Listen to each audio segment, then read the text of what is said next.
सीटें मैं ये कहता हूँ 70 से ज्यादा टिकटें आएगी। पक्की बात है क्या? इसमें 70 से कमाने के मतलब नहीं, मैं उकलाना चाहिए मैं कहता हूँ। शर्त लगवा दूं आपकी 70 सीटों की? बिल्कुल लगा दो चाहे। अच्छा। हाँ तो कितना ही शर्त लगाओगे आप 70 सीटों की? मैं सर जितने मेरे पास एक जेबीसी या 2 ट्रैक्टर है, हाँ। मैं तो मिट्टी का काम करता हूँ, ठेकेदारी का वो लगा देता हूँ सर। पक्की बात है। नमस्कार साथियों, मैं हूं आपका होस्ट कुलदीप सिंह पुनिया और मैं लेके चलता हूं आपको राजनीति की दुनिया। अगर राजनीति की दुनिया की बात करें, आजकल कोहराम मचा हुआ है। एक स्पेशल क्षेत्र के अंदर कुछ चुनिंदा सीटें ऐसी हैं जहां पर बिल्कुल कोहराम मचा हुआ है। बात करें उकलाना की, बात करें नारनौल की और बात करें बरवाला की, तीनों की तीनों सीटें ऐसी सीटें हैं जिनको कांग्रेस अंतिम समय में डिक्लेयर कर पाई। तीनों सीटों ने कांग्रेस हाईकमान को पसीना दिला दिया। साथियों, ऐसा क्या था इन सीटों पर जो कांग्रेस हाईकमान को पसीना आ गया? मेरे साथ हल्का उकलाना के बहुत ही वरिष्ठ और कद्दावर नेता और समाज से संबंध रखने वाले गोपीराम नलवा जी जुड़े हुए हैं और जिनके राजनीतिक गुरु भी एरिया के बहुत बड़े छत्रप हैं, जयप्रकाश जेपी। आज हम इनसे सारी चीजें जानेंगे कि टिकट वितरण में कहां पर क्या क्या हुआ। राम राम जी गोपीराम जी। राम राम जी, आपके चैनल को सबको भाइयों को राम राम।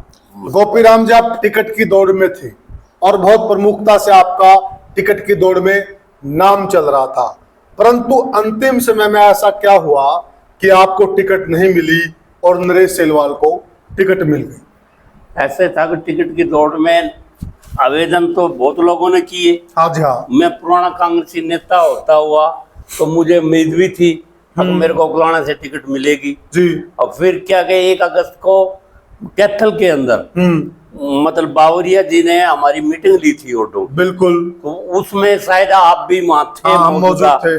तो बावरिया ने, हमने सब कैंडिडेट हैं तो उन्होंने ये कहा था कि भाई हमें कहीं से भी दो, एक टिकट और को जरूर हरियाणा में दो और नहीं तो हमारा कोई हाल नहीं है। तो बावरिया जी ने विश्वास दिलाया था कि भाई अब की बार एक टिकट और को जरूर दिलाई जाएगी। साथियों, वह वीडियो हमने डाला भी था और उस वीडियो में गोपीराम नलवा ने साफ साफ कहा था, अगर या तो और समाज की इज्जत कीजिए, अगर आप और समाज की इज्जत नहीं करते तो हमें पाकिस्तान भेज दीजिए।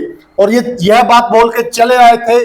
बाद में वहां बहुत सारी बातें हुई और दीपक बाबरिया ने इनके जाने के बाद बिल्कुल वादा किया था कि मैं एक टिकट और समाज को दूंगा। आप दिल्ली भी मिल के आए थे? हम दिल्ली भी मिल के आया, मैं बुड्ढा साहब से भी मिला हूँ, समाकन साहब से, सबसे मिला। हाँ। सबसे ये अनुरोध किया और सबसे मिलके उसके बावजूद भी यही आश्वासन देते रहे अंत तक, भाई एक टिकट और को जरूर देंगे, जरूर देंगे। ये कन्फर्म नहीं भी कहां से कहां मिलेगी। तो मेरी उकलाना की जो सीट है 2009 में भी मैंने अप्लाई की। जब 2009 में भी मेरे को उम्मीद पूरी थी मिलने की, बुड्ढा साहब ने भी मदद की, जयप्रकाश जी ने भी मदद की और फिर बहन शैलजा जी जो हमारे परवाड़े की है वो कहते उकलाना सीट तो मेरी है, उसने फटाक देनी नाम सैलवाल जी का दे दिया। सैलवाल जी को कोई उस टाइम नहीं जानता था। सैलवाल जी विधायक बन गए। फिर उसके बाद 2014 में इलेक्शन हुए, फिर मैंने अप्लाई किया, फिर बहन शैलजा जी ने नाम रख दिया एक खेदड़ बाला को। बाला भी उसकी जबान जब्त हो गई। तो यहाँ से जब भी कोई टिकट मिलती है तो हाईकमान में सोचता मेरा इसका गांव है, जो कि ये बहन जी शैलजा अम्बाड़ा और सरसद से सांसद है। ठीक है, यहाँ की रहने वाली है, पर बड़ा इनका गांव है। पर हमारा हक ये बनता है, क्यों सबसे ज्यादा गुलाटी का बुआनी खेड़ा और बहन जी की बात कर, परंतु इस बात तो हाईकमान ने उनको दिखा दिया ना कि जो मजबूत होगा बहन जी लास्ट तक अड़ी रही, लास्ट तक हुई। तो ये टिकट से भी उकलाना की लास्ट में हुई। तो हमने, आपके पास भी फोन आया था दिल्ली से? तो ये बात हुई जब टिकट ये लास्ट में थी, रात को 1 बजे मैंने व्हाट्सएप पे देखा देवेंद्र हंस को मिल गई। हमें खुशी हो गई, अगर हमें एक टिकट कांग्रेस ने दे दी। वादा भी किया था। अब हमने सोचा भाई ये सीट हमने हमारी सब की आ गई, जो हमने वादा किया था पूरी बिरादरी आपके साथ लगेगी। तो कांग्रेस ने देवेंद्र हंस को टिकट देके सबका मान सम्मान रख दिया, सारी बिरादरी उनके साथ रहेगी। अगर कहीं किसी वजह से कांग्रेस को वोट देती आई है, किसी वजह से किसी हरियाणा में किसी भी क्षेत्र के अंदर अगर वोट और बिरादरी कुछ लोग नहीं देते, कैंडिडेट के कारण भी कुछ हो सकता है, कांग्रेस को देर कैंडिडेट की वजह से नहीं थे, तो वो कैंडिडेट हमारी एक टीम है, हम हरियाणा में जाएंगे और उन लोगों को मनाएंगे अगर भाई कांग्रेस ने हमारा मान सम्मान रखा है और कांग्रेस को वोट दो। मान सम्मान रखने वाले सबसे ज्यादा हमारे हुड्डा जी, अच्छा, और दीपेंद्र हुड्डा जी, जयप्रकाश हमारी वकालत करता है हर जगह। एक ऐसा एमपी है जो हरियाणा के अंदर पूरे हरियाणा में वोट की जो वकालत करता है, ओनली एक जयप्रकाश ही एमपी करता है। उसने अब की बार भी वोटों के लिए कहा भाई इनको तो टिकट दो, चाहे कहीं से दो, पर्सन नहीं कहा अब मेरा मिलने वाला है इसको दो, क्या वोट को टिकट दे दो। तो उसकी सिफारिश भी लगी, हुड्डा साहब की भी लगी, उदय भान की भी लगी, सबसे ज्यादा बावरिया जी का भी हमेशा मानते हैं। मैंने कैथल में कहा था अगर बोर्डो को आप टिकट दिलाते हो हमारी 7 पीढ़ी भी आपको याद रखेगी। बिल्कुल बोलो। तो अब मैं ये भी कह रहा हूँ कि हम धन्यवाद करता हूं मैं बावरिया जी का। अब 7 पीढ़ी तक हम ये लिख के जाएंगे बावरिया प्रभारी थे हरियाणा के और उसने हमारे ओड बिरादरी को टिकट दिया है। पूरी हरियाणा में उत्साह है ओड बिरादरी में आकर हमारे को टिकट मिली। अब जो कांग्रेस ने मान सम्मान रखा तो हम पूरी कांग्रेस हाईकमान का, राहुल गांधी का, सोनिया गांधी का, उदय भान जी का और सबका, और जो सिफारिश करी जयप्रकाश जी हमारे यहाँ के एमपी हैं, हमारा उसका राइट भी बनता है हमारा सिफारिश करना बुआनी खेड़ा से, यहाँ से और जगह से भी, क्यों वो ऑटो की सिफारिश करते हैं। तो इसलिए हम हर जगह, और मैं खुद पहले भी जाता रहा हूँ कॉन्स्टिट्यूंसी में, तो अब भी जयप्रकाश जी ने ये कहा तेरे को टिकट नहीं मिली कोई बात नहीं, तू सहलवाल जी की फुल मदद कर। अच्छा। तेरा सरकार में आते ही मान सम्मान रखेंगे। तो इसलिए मैं सहलवाल से आपकी कोई बात हुई? नरेश सहलवाल से आज मेरी बात हुई है, तो मैं उनकी कोठी में मिलके भी आया हूँ। तो जयप्रकाश जी के आदेश थे कि सहलवाल की मदद करनी है और तेरा मान सम्मान रखा जाएगा। मैं सहलवाल जी को आश्वासन दे के आया हूँ, जयप्रकाश के जैसे मदद की थी उससे दुगनी आपकी करूंगा, मेरे में कोई वो नहीं होगी। और मेरे पे जयप्रकाश जी मेरे पहले आदमी है, मैं उनका आदेश ज्यादा मानता हूँ, क्यों चाहे मेरा वो गुरु मान लो, भगवान मान लो, चाहे हमारा आपकी खुद की टिकट कट गई, इस बात का आपको कोई अंदेशा? कोई अंदेशा नहीं। जयप्रकाश जी ने कहता तेरा मान सम्मान रखा जाएगा, तुझे क्या दिक्कत है, जब मैं तेरा एमपी बैठा हूँ तो तेरा सब कुछ है। तो इसलिए उसने कहा तू नलवे में भी मदद कर, तू आदमपुर में भी जा और सब जगह जा। तो ये जयप्रकाश जी के आदेश है। अच्छा, आप और कौन कौन से हलकों में जाओगे जो मदद करोगे? क्या फिलहाल तो हम तो लगते हैं, मैं एक तो नलवा में जाऊंगा भाई, जयप्रकाश क्यों हमारे वहाँ बिरादरी के, और बिरादरी के है, नलवा में मैं जाऊंगा, आदमपुर में भी जाऊंगा, बुआनी खेड़े में, गुला चीके में भी जाऊंगा। क्योंकि तो बरवाला में भी होड़ समाज के, बरवाड़ा में ऐसे है ना, बरवाड़े में मेरा इतना वहां जाने को जी नहीं करता। वहाँ कैंडिडेट ही कुछ इस तरह के है कि उसने क्या कर दिया, उछल पुछल सौदा हो रहा वहाँ पे। कांग्रेस पार्टी के हैं और वो सर्वे में कांग्रेस को अगर वो हमारे को कहेगा घोडेला जी तो हमारी टीम पूरी जाएगी हरियाणा की। तो कहा नहीं आपको? ना, हमारे से कोई बात नहीं करी उन्होंने, तो बरवाड़ा वाले मेरे ख्याल में उनसे भी नहीं बात की होगी जो बरवाड़ा के लीडर है। अच्छा, और समाज सबसे ज्यादा वोट है हमारे, 15,000 वोट है बरवाड़ा के अंदर। तो फिर बरवाड़ा प्रॉपर बरवाड़ा में वोट है खूब, और उसके बाद बैबलपुर, सुलखनी, मील गेट और बरकी खेड़ी, ये बरवाड़ा के अंदर आते हैं। सबसे ज्यादा वोट तो हमारे इस एरिया में बरवाड़ा में। और बरवाड़ा के जो हमारे जो मौजूदा लीडर है, लेखराम जी है, मोहनलाल जी है, और है कई मतलब है ऐसे जो उनकी वहाँ खूब फुल प्लेस है बरवाड़ा के अंदर। उनसे भी बात नहीं हुई? उनसे भी मेरे ख्याल में तो नहीं हुई, नहीं मेरे से तो कोई बात हुई नहीं उनकी। अच्छा। तो इसलिए नलवा, आदमपुर, उकलाना, इनमें हम पूरा जोर लगाएंगे। क्यों?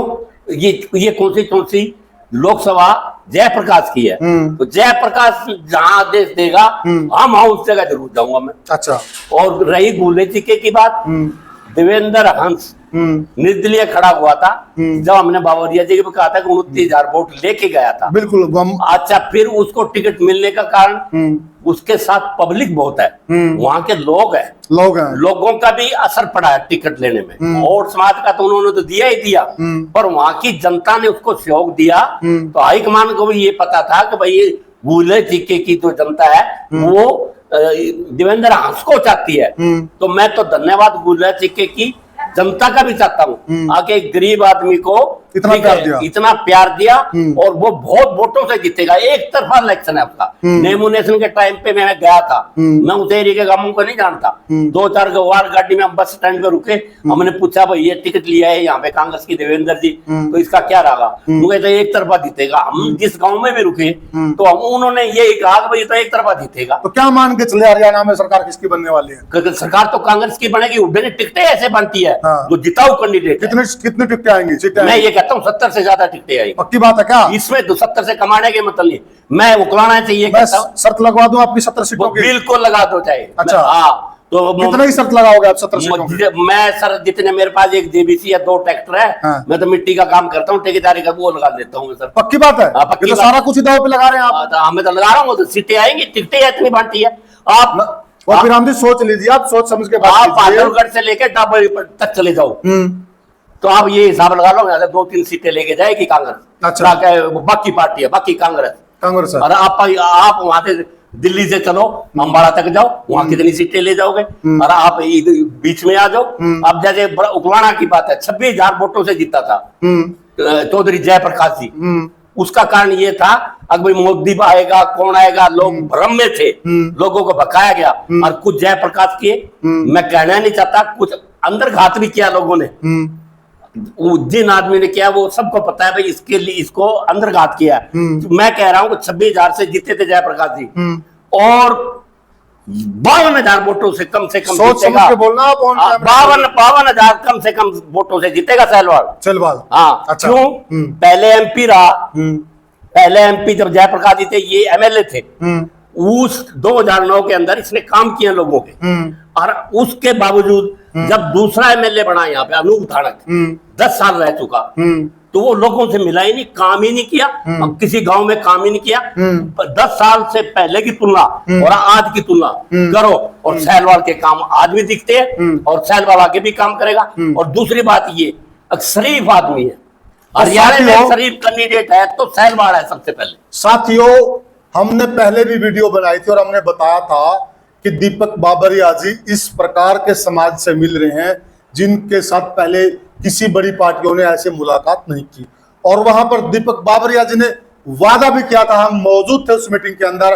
उन्होंने साफ शब्दों में कहा था कि मैं ओड समाज को एक टिकट पक्का दिलवाऊंगा, और उन्होंने वह वादा निभाया भी। साथियों, गोपीराम नलवा जी पहले भी हमारे से मिलते रहे हैं, और आज गोपीराम नलवा ने बहुत बड़ी बात कह दी है।